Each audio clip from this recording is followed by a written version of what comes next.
She said, "Go ahead and leave. You'll come crawling back like you always do," after another toxic meltdown. I replied, "Not this time." 3 months later, when she saw how much I'd changed, her confidence shattered completely. 3 years with Jenna had taught me to recognize the warning signs. The particular way her jaw tightened when she scrolled through my phone, the silence that stretched too long when I mentioned work, the accusatory questions disguised as casual conversation. I'd been a quality inspector at Brennan Manufacturing for 6 years, steady work that paid for my modest apartment and weekend fishing trips, but Jenna had a way of making everything feel insufficient, especially me. The laptop incident started like most of our fights, with her rifling through my work emails while I was in the shower, convinced she'd finally find proof of whatever betrayal she'd constructed that week. "Who the hell is Claire?" she screamed the moment I walked into the living room, my Dell laptop raised above her head like a weapon. 3 years I've wasted on you, and you're screwing around with some woman at work." I stood there dripping wet in just a towel, watching my $1,200 laptop hovering dangerously close to destruction. "Claire Henderson is my supervisor," I said carefully. "She's 52 years old, Jenna. Been married 30 years and has grandchildren." But logic had never been Jenna's strong suit during her episodes. "Oh, so now you're into older women?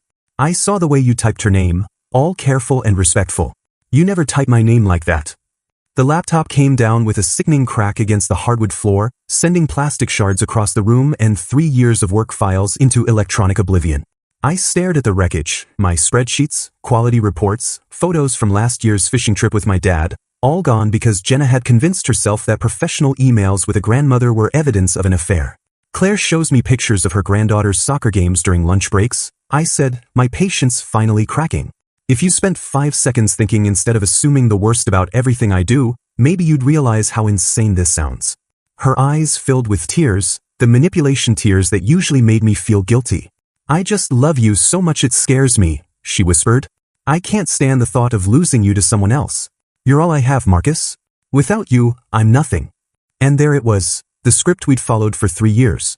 She'd create chaos, destroy something important, then collapse into vulnerability that made me feel like the monster for being upset about perfectly reasonable things like not wanting my laptop smashed. Usually, this was where I'd apologize for making her feel insecure and spend the next week walking on eggshells until the cycle started again. But standing there looking at my destroyed computer, something shifted. Maybe it was the replacement cost I'd be facing, or maybe it was finally seeing the pattern clearly, but I felt the exhaustion of carrying someone else's chaos for so long. "Get out," I said quietly. "What?" "Get out of my apartment. Take your stuff and leave. I'm done." She started crying harder. "Marcus, please, I'm sorry. I'll pay for a new laptop. I just got scared because you invented a problem that doesn't exist and destroyed my property over it. This is the 4th time this year you've broken something of mine during one of your episodes." I walked to my bedroom, put on clothes, and grabbed my truck keys while she followed me around, alternating between apologies and accusations. "Fine, leave," she finally screamed as I headed for the door. "Run away like you always do. But don't come crawling back to me when you realize what you've lost." I sat in my truck outside her townhouse for 20 minutes, engine running, knowing she was watching from her window and waiting for me to come back inside like I always did. The pattern was so established that she probably had her apology speech ready, the one where she'd explain how her behavior was actually proof of how much she loved me. But instead of walking back up her steps, I drove to REI. I'd been meaning to get back into hiking for years, something I'd loved in college before Jenna decided that outdoor activities were just excuses for men to avoid their responsibilities at home. The outdoor gear store was busy with people who looked genuinely happy, couples planning weekend adventures instead of weekend arguments. "I'd like to sign up for your hiking club," I told the girl at the customer service counter, surprising myself with how good it felt to make a decision without checking with someone first. "Great. We meet every Saturday morning at 8 a.m. for different trails around the area. All skill levels welcome." As I filled out the paperwork, I realized this was the first thing I'd signed up for in 3 years that Jenna hadn't pre-approved, criticized, or found some way to make about herself.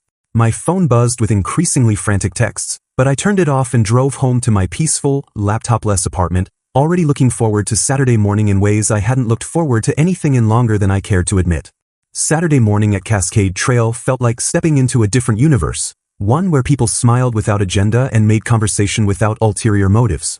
The hiking group was about 15 people ranging from college age to retirees, all gathered around the trailhead with genuine enthusiasm for spending 3 hours walking through the woods instead of analyzing each other's text message response times.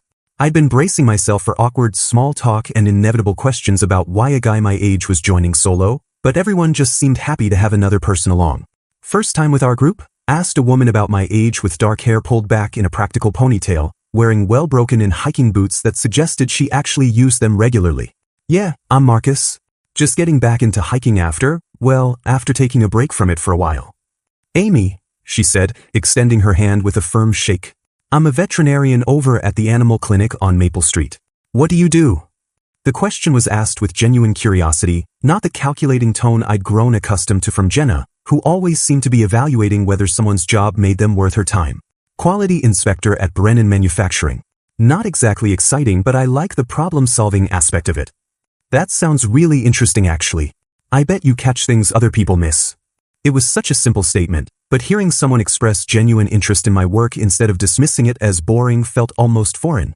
We ended up hiking together for most of the 3-mile trail, talking about everything from her work with rescue animals to my college days when I'd hiked every weekend.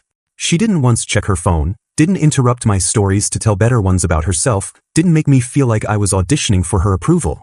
When I mentioned I'd been out of practice with hiking, she offered practical tips about gear and local trails without making me feel incompetent. You should definitely come next week, she said as we reached the parking lot.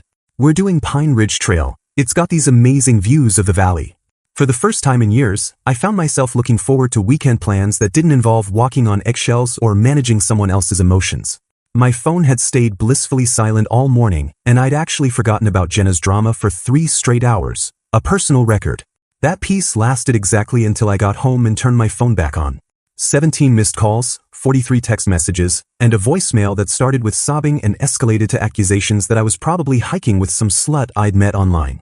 The final text, sent just 20 minutes earlier, was the ultimatum I'd been expecting. If you really loved me, you'd choose me over your stupid hiking club. Prove you're committed to us. Skip next Saturday and spend the day with me instead. This is your chance to show me I matter more than strangers. I stared at the message for a long time, remembering Amy's easy laughter on the trail, the way she'd offered to share her trail mix without keeping score, how natural it felt to have a conversation with someone who wasn't constantly testing my loyalty. Then I did something I'd never done before. I typed back a simple response. No. I'm going hiking next Saturday, and every Saturday after that. Don't contact me again. Before I could second-guess myself, I blocked her number on everything. Phone, social media, email. The silence that followed felt like taking off shoes that had been too tight for 3 years. Tuesday afternoon, I was grabbing coffee at the place near work when a guy about my age approached my table with the kind of nervous energy that meant he had something important to say. Excuse me, are you Marcus? I'm sorry to bother you, but I think we need to talk. I'm Daniel, Jenna's ex before you. I looked up from my laptop, immediately recognizing him from photos I'd seen on Jenna's social media. She'd dated him for about 2 years before we got together, and according to her version of events, he'd been an abusive, controlling asshole who couldn't handle her independence. She's been posting about you on her Instagram stories, Daniel continued, sitting down without invitation. Same patterns, same accusations, same victim narrative she used about me. I figured you might want to know what you're really dealing with. He pulled out his phone and showed me screenshot after screenshot of text messages, social media posts, and even emails Jenna had sent him for months after their breakup. Death threats, attempts to get him fired by calling his workplace with false allegations, showing up at his apartment at 3 a.m., creating fake dating profiles to catfish him, even following his family members on social media to gather information she could use against him. She told me you were abusive, I said, studying the evidence. Yeah, that's her go-to story. I was abusive because I asked her to pay her own car insurance. Same way you'll be abusive for asking her to respect basic boundaries. Daniel showed me a folder on his phone labeled Jenna Evidence, dozens of screenshots, police reports from when he'd filed for harassment, witness statements from neighbors who'd seen her slashing his tires. She cycles through guys every 2 to 3 years. Gets them isolated, dependent, then when they try to leave, she goes scorched earth. I'm talking restraining orders, false police reports, trying to destroy your reputation with anyone who'll listen. The conversation lasted 2 hours, with Daniel walking me through her entire playbook, how she'd isolate me from friends, monitor my communications, create crises that required me to prove my love through increasingly unreasonable sacrifices. Every single pattern he described, I'd lived through. The good news is, if you stay strong and don't give her any reaction, she'll eventually move on to someone new. Took about 4 months for her to leave me alone completely, but only because I documented everything and threatened legal action. As I walked back to work, Daniel's warnings echoing in my head, I realized I'd unknowingly made the smartest decision of my life by blocking her immediately and joining that hiking club. My phone buzzed with a text from Amy. Looking forward to Pine Ridge Trail this Saturday. Weather's supposed to be perfect. I smiled, typing back, "Me too. Thanks for making me feel welcome." For the first time in 3 years, I was building something positive instead of just surviving something toxic. 2 weeks later, blocking Jenna's direct contact had given me a false sense of security. I'd forgotten how creative she could get when her primary manipulation channels were cut off. The first sign something was wrong came from my supervisor Claire, the same grandmother Jenna had convinced herself I was having an affair with. "Marcus, we need to talk," Claire said Monday morning, her usual warm demeanor replaced by professional concern. "I got a complaint about your conduct that I need to follow up on." I followed her into her office, genuinely confused about what workplace violation I could have possibly committed. "Someone called our HR hotline Friday claiming you've been making inappropriate comments about female employees and creating a hostile work environment. They said you've been bragging about manipulating women and showed them text messages as proof." The accusation was so absurd I almost laughed. "Claire, you know that's not true. I barely talk to anyone here except you and the guys on my inspection team." "I know, Marcus. Your work's been excellent and I've never seen you be anything but professional. But I have to investigate any formal complaint. The caller knew details about your schedule, your truck, even mentioned that you'd been acting erratic lately due to personal problems." That's when it clicked. Did they mention my ex-girlfriend Jenna by any chance? Claire's expression shifted to understanding. They said they were a concerned coworker who'd witnessed this behavior, but they wouldn't give their name. "You think this is related to your breakup?" "Claire, my ex has been escalating her harassment since I cut contact. She's done this before to other guys she's dated. I can show you documentation if you need it." The investigation took 3 days, during which I felt like I was walking around with a target on my back. Then Claire called me into her office with what looked like relief on her face. "Good news. Security footage from last Tuesday shows someone matching your description of Jenna throwing rocks at our building around 11 p.m., then keying what appears to be your truck in the parking lot. The woman on the phone definitely wasn't an employee here." She showed me the grainy black and white footage on her computer screen, and there was Jenna clear as day, hurling landscaping stones at the manufacturing building like some kind of deranged vandalism spree before taking her keys to my truck's paint job. "I'm filing a police report and recommending you get a restraining order. This is way beyond normal breakup drama." But Jenna wasn't finished with just workplace sabotage. Thursday evening, my grandmother called in tears. "Marcus, honey, I'm so worried about you. Your friend Jenna reached out to me on Facebook and told me you've been having some kind of breakdown.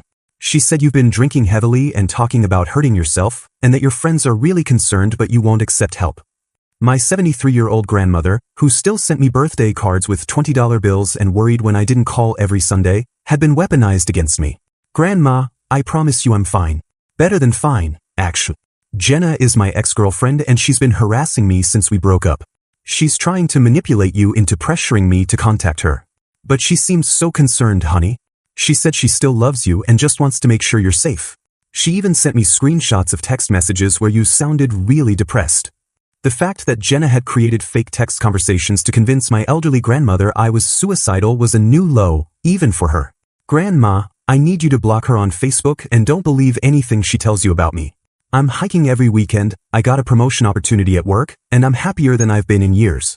She's lying to try to get you to pressure me into talking to her." It took 20 minutes to convince my grandmother that I wasn't secretly falling apart, and another 10 to walk her through blocking Jenna on social media. Meanwhile, my phone had 3 missed calls from my aunt, 2 from my cousin, and a text from my dad asking if I needed to talk to someone about my situation. Jenna had systematically contacted my entire family with her sob story about my supposed mental health crisis. The police report took 2 hours to file, with Officer Martinez reviewing the security footage and Daniel's documentation about Jenna's pattern of harassment. "Sir, this woman has escalated from property damage to involving your family members with false claims. That's a clear pattern of stalking behavior. We're issuing a no-contact order immediately, and I'd recommend documenting any future incidents." As I drove home, my phone rang with Amy's number. "Hey, are you okay? I heard through the hiking group that you've been dealing with some ex-girlfriend drama." The concern in her voice was genuine, not the probing curiosity I'd grown used to from people who wanted gossip material. "Yeah, it's been a weird week, but I'm handling it. Looking forward to Saturday's hike. I could use some normal human interaction." "Well, if you need to talk or want to grab coffee before Saturday, just let me know." Sometimes it helps to have a friend who's not involved in the drama. A friend.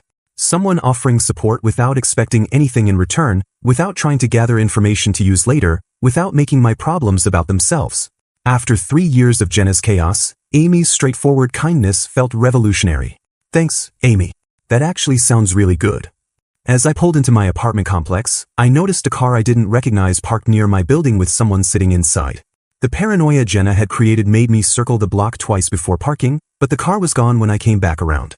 Whether it was her or just my imagination, I was done letting her chaos control my peace of mind. I had security footage, police reports, and a support system of normal people who didn't create problems for entertainment. For the first time since the laptop incident, I felt like I was winning. 6 weeks of blissful silence from Jenna had lulled me into thinking the worst was over, that maybe the no-contact order and police involvement had finally convinced her to move on. I'd been hiking every Saturday with Amy, gotten back into a normal routine at work, and even started sleeping through the night without checking my locks twice. Then my phone rang at 7:30 a.m. on a Tuesday with a number I didn't recognize, and Jenna's voice shattered my peace. Marcus, thank God you answered. I've been trying to reach you for days, but you blocked me everywhere. We need to talk immediately. I'm pregnant. The words hit me like ice water, not because I believed her, but because I knew exactly what kind of nuclear manipulation she was launching. Jenna, we haven't been together in 6 weeks, and we always used protection. If you're actually pregnant, it's not mine. How can you say that? Of course it's yours. I haven't been with anyone else since we broke up. I'm 8 weeks along, Marcus. You can do the math. I could do the math, and it conveniently aligned with right before our final fight, but I'd learned enough about Jenna's tactics to know that convenient timing was her specialty. If you're really pregnant, I'll need to see medical documentation from a doctor. Ultrasound images, blood test results, something official. You don't trust me? Your own girlfriend, the mother of your child, and you don't trust me? Ex-girlfriend, and no, I don't trust you. You've lied about everything from your work schedule to your credit card payments. A pregnancy claim is going to require actual proof. The ultrasound images arrive 2 hours later via text from yet another unknown number. Grainy black and white photos that looked official enough at first glance, complete with medical facility headers and date stamps. For about 30 seconds, I felt that gut punch panic of unplanned parenthood with someone I never wanted to see again. Then I forwarded the images to my sister Rachel, who'd been a registered nurse at the Women's Health Clinic downtown for 7 years. Her response came back in less than 10 minutes. Marcus, these are literally stock photos from a medical website. I've seen these exact images in training materials. The facility header doesn't even match any real clinics in our area. I stared at my phone, caught between relief and absolute amazement at Jenna's willingness to fake a pregnancy with stolen medical images. Rachel, can you send me documentation proving these are fake? Already on it. I'm emailing you links to the original stock photo sources and a statement from my clinic director.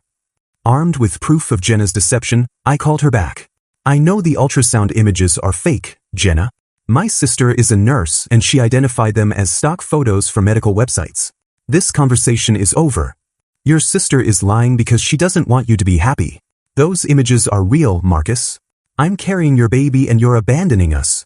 I hung up and immediately called Officer Martinez to report the fake pregnancy claim and fraudulent medical documents. For 3 days, my phone stayed mercifully quiet. Then my grandmother called Thursday evening, and I could hear shouting in the background. Marcus, honey, there's a young woman at my front door screaming about being pregnant with your baby. She says you're refusing to take responsibility and she needs me to convince you to do the right thing. Grandma, absolutely do not let her in. Lock your doors and call 911 right now. That's my ex-girlfriend Jenna and she's violating a restraining order. She's not pregnant. She faked medical documents to try to manipulate me. But she seems so upset, honey. She's crying and saying you're going to abandon your own child. The 20-minute drive to my grandmother's house felt like an hour, with Jenna's escalating voice audible in the background every time my grandmother and I spoke. By the time I pulled into the driveway, 3 police cars were already there with Jenna handcuffed in the back of one. Officer Martinez walked over as I got out of my truck. She was trespassing on private property, harassing an elderly woman, and violating the existing no-contact order. When we told her she was under arrest, she claimed to be pregnant and started screaming that you were trying to make her lose the baby through stress.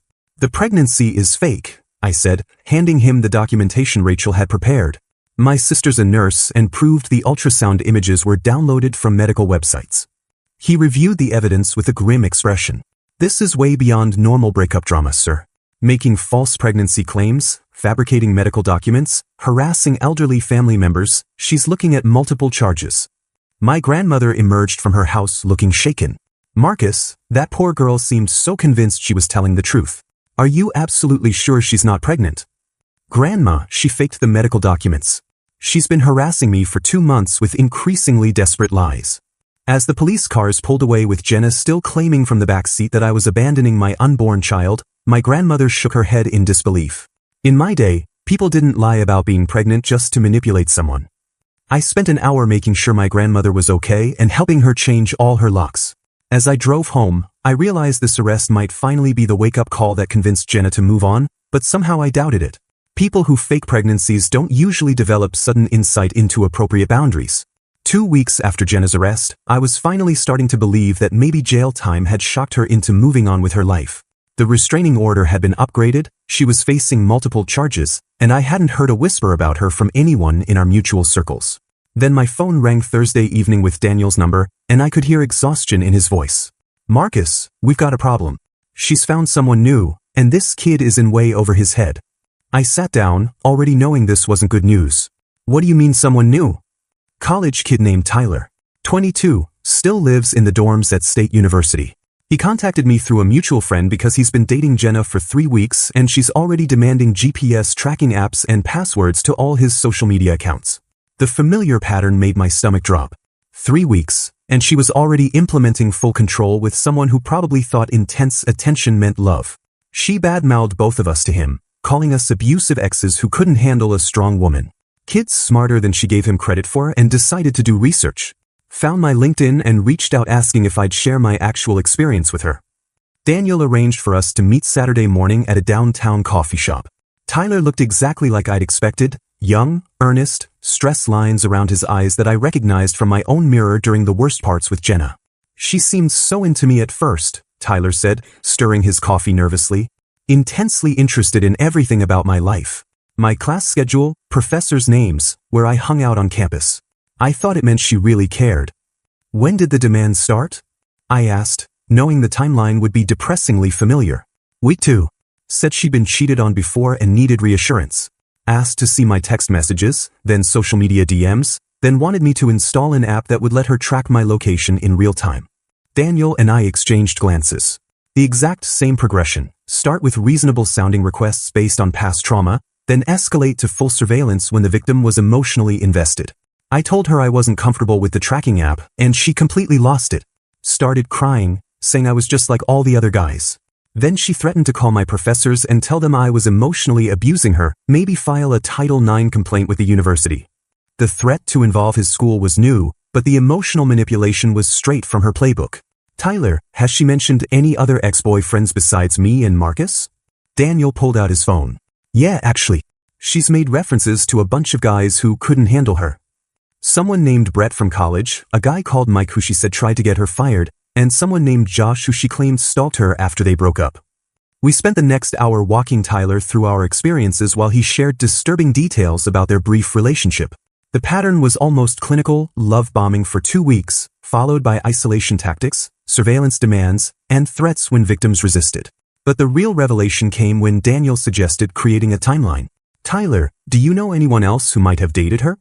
My roommate's friend Alex dated her about 2 years ago. Said she was crazy possessive and tried to get him kicked out of his apartment by calling his landlord with false complaints. And there's this guy Brett who works at the coffee shop near campus. He warned me to stay away from her when he saw us together. Daniel opened a spreadsheet and started entering names and dates. As the timeline took shape, a disturbing pattern emerged that went beyond what either of us had realized. Marcus, look at this. She's been cycling through guys for at least 7 years. Brett from 2018 to 2020, then Alex from 2021 to early 2023, then you from mid-2023 to early 2024, then me until a few months ago, and now Tyler. Each relationship lasted between 2 and 4 years, with brief overlap periods where she was apparently lining up her next victim before discarding the current one. Even more disturbing, Daniel's research showed that at least 3 previous boyfriends had gotten restraining orders, and one had to transfer colleges to escape her harassment. This isn't random relationship drama, I said, studying the timeline. This is systematic predatory behavior. She's targeting guys, using the same manipulation tactics, then moving on when they wise up or legal intervention forces her to back off. Tyler looked pale. So I'm just the latest guy in a 7-year cycle of abuse? You're the latest guy, but you're also the first one who figured it out in 3 weeks instead of 3 years, Daniel pointed out. That's actually progress. We documented everything. Tyler's experiences, contact information for other victims, and a comprehensive breakdown of her tactics. By the time we left, we had enough evidence to write a psychology textbook on predatory relationship patterns. Tyler, you need to cut all contact immediately, I advised as we walked to our cars. Block her on everything, document any contact attempts, and be prepared for escalation when she realizes you're not playing along. What if she follows through on her threats about my professors? Show them this documentation and explain you're being harassed by someone with a documented history of false accusations against multiple ex-boyfriends. Universities deal with this more often than you'd think. As I drove home, I felt validation and disgust. Validation because Tyler's experience proved my relationship with Jenna hadn't been normal problems. It had been systematic abuse. Disgust because she'd been doing this for 7 years, perfecting her techniques and leaving a trail of damaged men in her wake. The scariest part was realizing how close I'd come to being trapped for years instead of months. If I hadn't joined that hiking club and met Amy, if I hadn't had Daniel's warning, I might have ended up like Brett or Alex, years of my life wasted on someone who saw me as nothing more than a resource to be exploited until something better came along. 4 months after the laptop incident, Amy and I had settled into the kind of easy rhythm I'd never thought possible. We'd been officially dating for 2 months, spending Saturdays hiking different trails, and I'd started keeping a toothbrush at her apartment without any dramatic conversations about what it meant. She made me feel like the best version of myself, someone worth listening to, someone whose opinions mattered, someone who deserved basic respect and kindness. We were grocery shopping at Kroger on Saturday afternoon, debating homemade pizza versus something simple for dinner, when I spotted them in the produce section. Jenna was standing next to Tyler, who looked even more stressed than at our coffee shop meeting, examining apples with the kind of intensity that suggested she was micromanaging his fruit selection. That's her, isn't it? Amy asked quietly, following my gaze. Yeah, that's Jenna. And the kid she's with is Tyler, the college student Daniel and I were trying to help. Should we leave? No, I said, surprising myself with how calm I felt. I'm not running away from buying groceries because my toxic ex-girlfriend happens to be here. We continued shopping, but I could feel Jenna watching us. Amy seemed completely unbothered, chatting about weekend plans and laughing at my terrible jokes like we were the only people in the building. When we ended up in the same aisle, the pasta section, ironically, Jenna made her move. Marcus, what a surprise seeing you here, she said in that artificially bright voice she used when performing normalcy for an audience. And you must be Amy. I'm Jenna, Marcus's ex-girlfriend. The introduction was designed to establish territorial claims and make Amy uncomfortable, but Amy just smiled politely. Nice to meet you, Jenna. Marcus has mentioned you.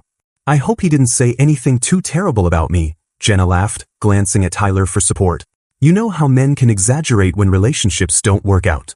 Actually, he's been very respectful when your name comes up, Amy replied evenly. Mostly he just seems grateful that you two figured out you weren't compatible before things got more serious. The comment was perfectly calibrated, acknowledging our relationship had existed while making clear Amy didn't see Jenna as any threat. Jenna's smile became strained. Well, we were together for 3 years. That's pretty serious by most people's standards. But I suppose some people have different ideas about commitment. 3 years is definitely significant time, Amy agreed. I'm sure you learned a lot about what you want in a partner. That's valuable experience for your future relationships. She gestured toward Tyler. Tyler, right? Marcus mentioned you're studying at State University. What's your major? Tyler looked surprised to be addressed directly and kindly. Business administration. Hoping to focus on marketing. That's wonderful. My brother graduated from State's business program. Really solid reputation. Amy's genuine interest in Tyler as a person, rather than as Jenna's accessory, clearly rattled Jenna's control of the situation. Tyler's been so busy with school lately, Jenna interjected, wrapping her arm around him possessively. Sometimes I barely see him because he's always studying or hanging out with his guy friends. The comment was designed to make Tyler feel guilty for having a life outside their relationship. Having good friendships and focusing on school sounds like healthy priorities, Amy said warmly to Tyler. College years go by so fast, it's important to make the most of them. Other shoppers had started noticing our conversation, probably sensing the tension. Amy, could I talk to you for a minute? I asked, taking her hand. There's something I've been meaning to ask you.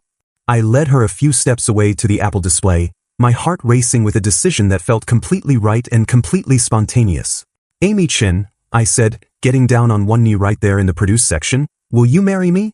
Will you build a life with someone who thinks you're amazing exactly as you are? Her face lit up with genuine surprise and joy. Yes. Of course, yes. The small crowd that had gathered started applauding, including Tyler, who was clapping with what looked like genuine happiness. Someone nearby was filming with their phone, capturing Amy's laughter and my probably terrible grocery store proposal. Jenna stood frozen, watching her ex-boyfriend get engaged to someone else while her current boyfriend looked more excited about our engagement than anything involving her.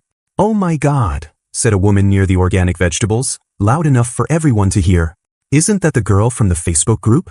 The one who stalks her ex-boyfriends?"